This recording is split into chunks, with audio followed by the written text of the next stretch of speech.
그녀의 진짜 이름은 아직도 아무도 모릅니다. 30년 동안 전 세계 데이터베이스를 뒤졌지만 단 한 사람도 그녀를 알아보지 못했습니다. 1995년 6월 노르웨이 오슬로의 한 호텔 28층에서 그녀는 죽은 채 발견됐습니다. 이름도 나이도 국적도 없이. 1995년 6월 3일 저녁 7시 50분 노르웨이 오슬로, 당시 노르웨이 최고급 호텔이던 플라자 호텔 28층 복도에 보안요원 한 명이 서 있었습니다. 요금을 결제하지 않은 투숙객 확인 요청을 받은 24살 청년 에스펜 레스였습니다. 2805호 앞에 서서 문을 두드리는 순간 안에서 총성이 울렸습니다. 묵직하고 짧은 소리. 그는 본능적으로 자리를 피했고 상급자를 부르러 갔습니다. 그 사이 15분이 흘렀습니다. 경찰이 도착한 건 총성 이후 50분이나 지나서였습니다. 문을 열고 들어간 경찰은 침대 위에 쓰러진 여성을 발견했습니다. 이마에 총상, 손에는 브라우닝 하이파워 9mm 권총. 겉으론 자살처럼 보였습니다. 경찰은 사건 직후 자살 가능성이 매우 높다고 판단했습니다. 하지만 그게 다가 아니었습니다. 이 여성이 누구인지, 어디서 왔는지, 왜 죽었는지 그 어느 것도 30년이 지난 지금까지 밝혀지지 않았습니다. 사흘 전인 5월 31일 밤 10시 44분 온통 검은색 옷을 입은 여성이 프런트에 섰습니다. 이름은 데니퍼 페어 게이크. 그런데 체크인 카드에 자신의 이름을 2번이나 퍼게이트로 잘못 적었습니다. 자녀 가명도 제대로 외우지 못했던 걸까요? 아니면 일부러 흔적을 남긴 걸까요? 주소는 벨기에의 한 도로명을 적었지만 존재하지 않는 곳이었습니다. 신용카드도 신분증도 확인되지 않았습니다. 당시 오슬로 최고급 호텔에서 신분 확인 없이 체크인이 가능했다는 것 자체가 이미 이상한 일이었습니다.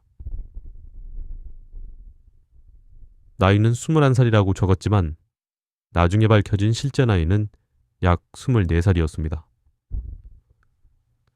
그녀는 루아 페어게이트라는 남성도 함께 등록했습니다. 키 190cm 안팎의 30-40대 남성으로 묘사됩니다.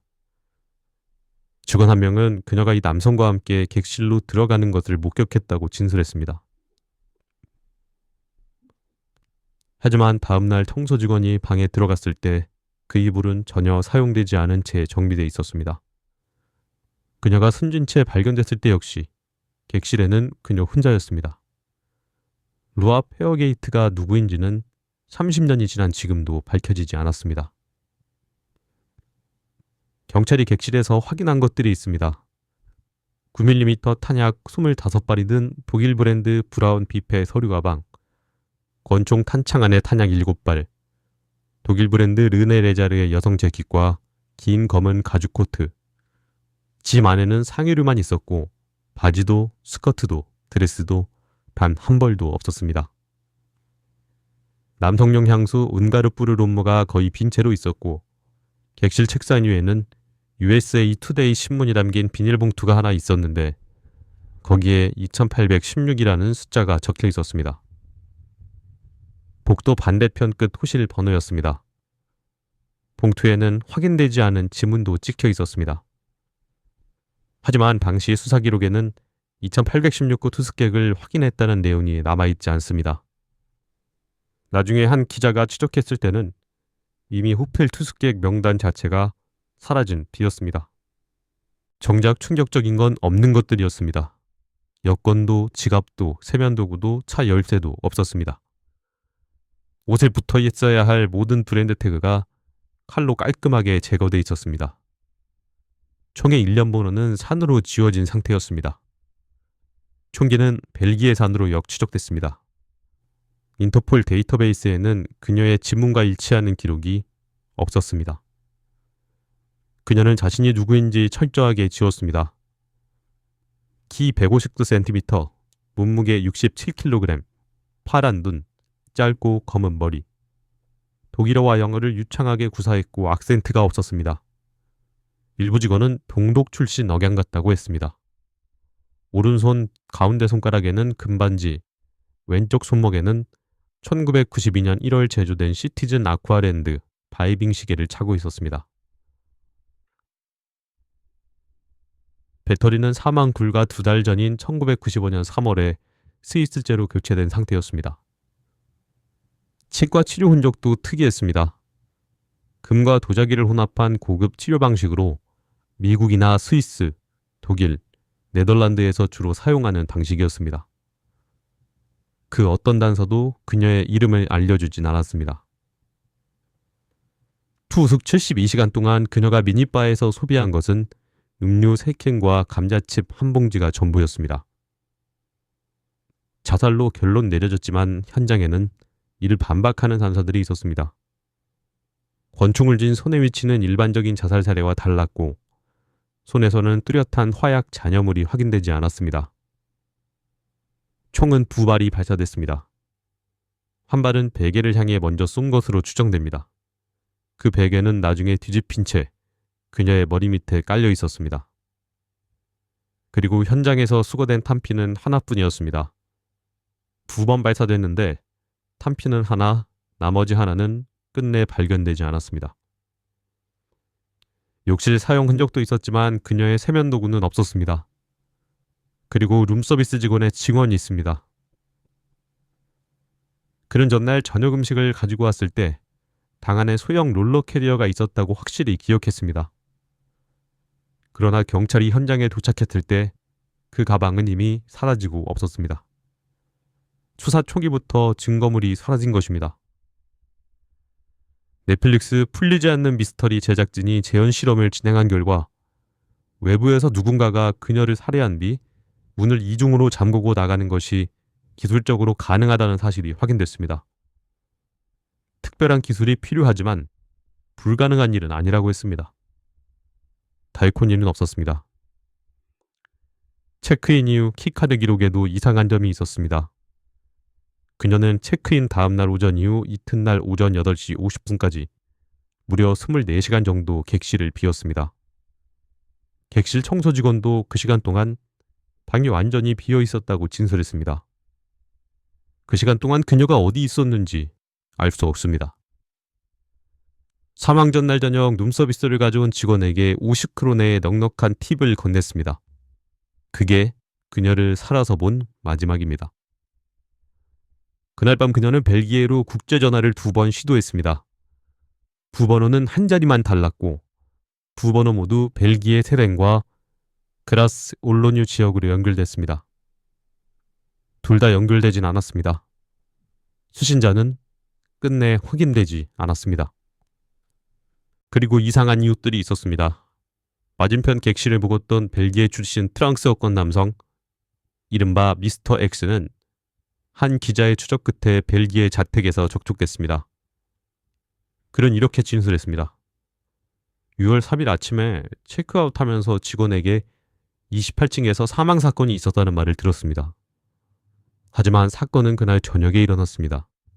그가 그 소식을 알았다고 한 건 아침이었습니다. 이 보수는 지금도 해명되지 않았습니다. 2816호 바로 옆방에 묵었던 스위스 커플 역시 한 번도 경찰 조사를 받지 않았습니다. 전직 정보기관 관계자는 이렇게 말했습니다. 오태그 제거와 총기 1년 보너 삭제는 첩보활동에서 흔한 절차입니다. 1995년은 냉전이 막 끝난 직후였습니다. 한 가지 가능성이 있습니다. 어딘가에 그녀를 찾는 실종 신고가 존재했을 수 있다는 겁니다. 당시 벨기에는 실종 신고가 지방 경찰서마다 따로 접수됐고 중앙 데이터베이스로 통합되지 않았습니다. 서랍 속에 묻힌 신고서가 있어도 인터폴까지 닿지 못하는 구조였습니다. 노르웨이에는 섬뜩하게 닮은 사례가 2건 더 있습니다. 1970년 11월 노르웨이 베르게닝든 외딴 빙하 계곡에서 반쯤 불에 탄 여성 시신이 발견됐습니다. 위장 안에는 독이 있었고 옷의 태그는 모두 제거돼 있었으며 암호화된 메모와 위장 도구가 소지품에서 나왔습니다. 본적은 벨기에 인근으로 추정됐습니다. 이스달 여성이라고 불리는 이 사건도 지금껏 미제입니다. 1987년에는 노르웨이 남부기차솔로 근처에서 신원 미상의 남성 시신이 발견됐습니다. 역시 신분증 없음, 으르테그 전부 제거, DNA 분석 결과 벨기에 연관성, 세 사건 모두 노르웨이, 모두 신원 미상, 모두 벨기에 연결고리. 우연이라고 하기엔 너무 많이 닮았습니다. 2016년 노르웨이 당국은 그녀의 시신을 발굴했습니다. 치아와 뼈 샘플로 미토콘드리아 DNA 검사와 동위원소 분석을 실시했습니다. 분석 결과 그녀는 1971년경에 태어난 것으로 추정됐습니다. 그리고 치아 분석은 그녀가 독일에서 자랐을 가능성을 시사했습니다. 사망 당시 나이는 약 24살. 그러나 신원은 여전히 밝혀지지 않았습니다. 2021년 9월, 그녀는 오슬로 감내 아케르 묘지에 다시 안장됐습니다. 이번에는 그 묘지가 영구 보호구역으로 지정됐습니다. 비석도 없고 장례 의식도 없고 찾아온 사람도 없었습니다. 오슬로 경찰 부청장은 이렇게 말했습니다. 자살이라는 기존 결론은 여전히 유효합니다.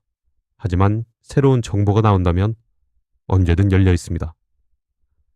그녀의 DNA가 있고 지문이 있습니다. 치아 기록이 있습니다. 2024년까지 인터폴과 유럽 전역 데이터베이스를 뒤졌지만 어디에서도 일치하는 기록이 나오지 않았습니다. 제니퍼 페어게이트, 그건 가짜 이름이었습니다. 진짜 이름은 아직도 아무도 모릅니다. 그녀의 얼굴은 전 세계 데이터베이스에 등록돼 있습니다. 하지만 지금까지 단 한 사람도 그녀를 알아보지 못했습니다.